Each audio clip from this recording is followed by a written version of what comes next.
Welcome to Windows on the World. Today we're going to be looking at international organised events. Now, the events around the world, including International Women's Day, a global event organised by corporate sponsors who include those who are controlling the narrative in world government through the UN and international banking.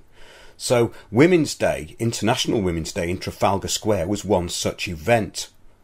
It has branches all over the world, and events include such themes as in-house men as diversity allies, with speakers from banks, investment houses and corporations, including the European Bank for Reconstruction and Development, BP, Western Union, AECOM, PepsiCo, Panasonic Corporation of North America, MassMutual, Morgan Stanley, Caterpillar, MetLife, Western Union and Walmart.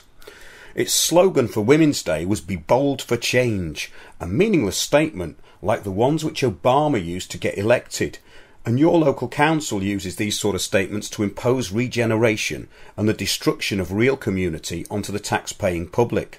So really this is social engineering through programming. So we're going to look at the sponsors, including of course the European Bank for Reconstruction and Development, but one of these sponsors is AECOM, who were involved in the UN goal of population control in smart cities. Now on their website, CEO Mike Burke states, "Cities have never been more important, nor the competition among them more intense. At the same time, we are in the midst of an incredible demographic shift, with more than 54% of the world's population now living in cities." So what we're getting here is the UN Agenda 21 or Agenda 2030, as it's been now rebranded, of getting mass populations into cities, out of the countries and into very, very densely populated areas which are monitored and controlled through smart technology. So it carries on. Even more remarkable are United Nations estimates that an additional 2.5 billion people will move into the urban environment by the year 2050, with much of that growth concentrated in Asia and Africa. So what it's doing here is basically spelling out the plans for sustainable development from the UN Agenda 21. Now in their magazine, AECOM's IQ, it also advocates Agenda 21 and 2030, the Global Action Plan, which is implemented locally throughout the world to contain and reduce population through so-called green initiatives and, of course, global warming. So, in this edition, it's called Rising Tides. Innovative solutions are continually being sought to protect the world's coastal communities and improve their resilience. See our show on the depopulation of coastal communities. Sea level expert versus climate lies destroying coastal communities. Now, this is part of the UN Climate Action Plan, stating that sea levels could rise over a metre in the very near future. Well, this is completely debunked by sea levels expert Niels Axel-Morner on that show. But getting back to this, so let's get back to the main sponsor and facilitator. Yes, let's use their word. That's the word they use, facilitator. That's the corporate word that they use. You'll find that going right down to your local council when you go to local council meetings.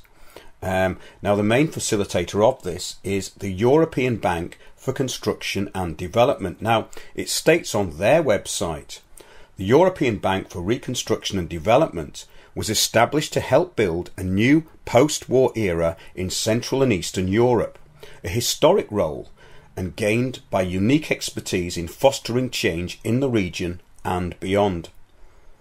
The EBRD is owned by 64 countries and 2 intergovernmental institutions, the European Union and the European Investment Bank. It maintains a close political dialogue with governments, authorities and representatives of civil society to promote its goals. It carries on. Uniquely for a development bank, the EBRD has a political mandate. Here we go. It assists only those countries committed to and applying the principles of multi-party democracy, or what they really mean by this is global governments. Safeguarding the environment and a commitment to sustainable energy are also central to the EBRD's activity. So there you go. That ties it into the world governance, the global control through Agenda 21 and of course the IPCC and their climate change agenda. It also works in cooperation with international organisations such as the OECD, the IMF, the World Bank and UN specialised agencies. It's really tying in now.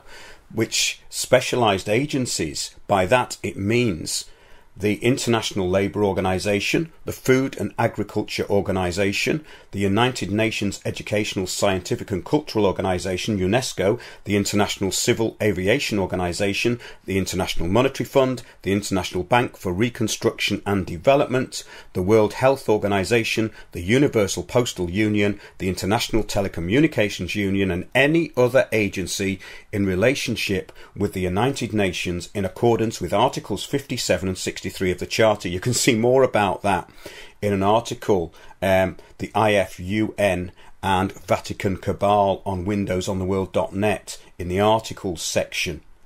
Let's see what it says about the EBRD. In all its operations, the EBRD follows the highest standards in corporate governance and sustainable development. So it takes control through investment and local banks. It is another front for Agenda 21 or sustainable development. It works through the UN and IMF. So the EBRD invests in countries from Central Europe to Central Asia and the Southern and Eastern Mediterranean to help build market economies and democracy. So that's it, global governance under the UN. That's what these marches are really about, and that's who's promoting them. It states that the EBRD is owned by 64 countries and 2 intergovernmental institutions, the European Union and the European Investment Bank. It maintains a close political dialogue with governments, authorities and representatives of civil society to promote its goals. It's implementing diversity and vibrant communities, which means really police state control of population with a happy smiley PR face, which includes of course these diversity events, which really come to nothing and are about again controlling the narrative, controlling the minds of the people. So the marches promote population reduction through women's rights, i.e. birth control and abortion. It's aimed at white Europeans mainly, which fits in with the Coudenhove-Kalergi plan to outbreed the white Europeans and create a Mongol race. Now, if you think that's a bit far-fetched, just look into really how the European Union was set up and Richard Coudenhove-Kalergi and the Kalergi plan, which is really what is behind this so-called integration and this loss of national boundaries.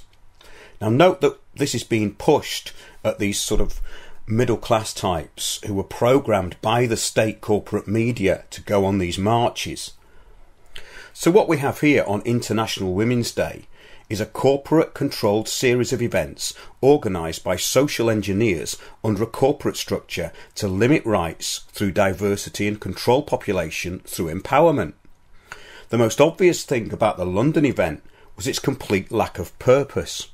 The placards were anti-Trump and anti-Brexit, pro-abortion and equal rights, which means rights granted by the UN under global governance and Agenda 21, which actually removes human rights under a totalitarian corporate structure.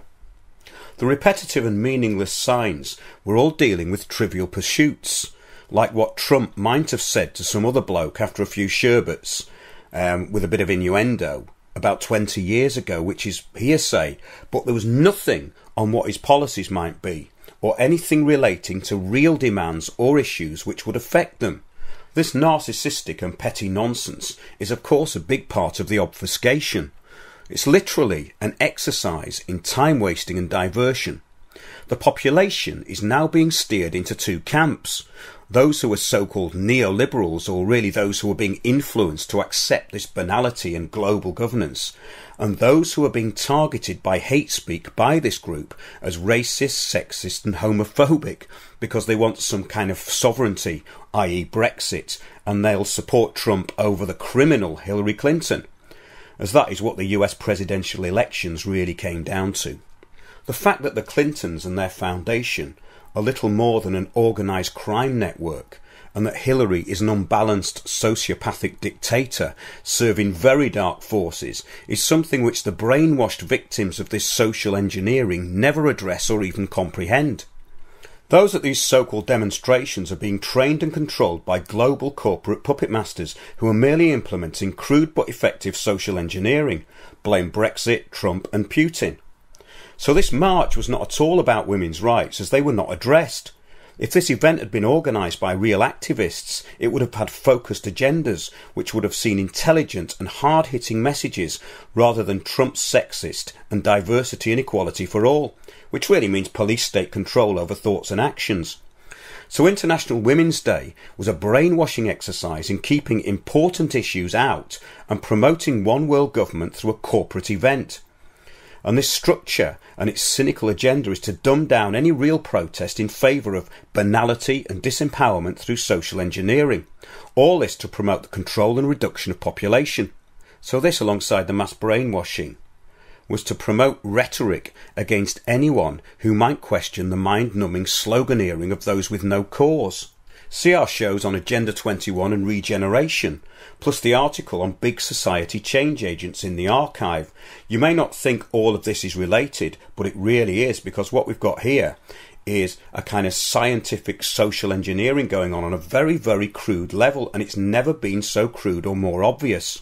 So this global action plan, or Brave New World ideology, is being played out literally in your own backyard, wherever you may be.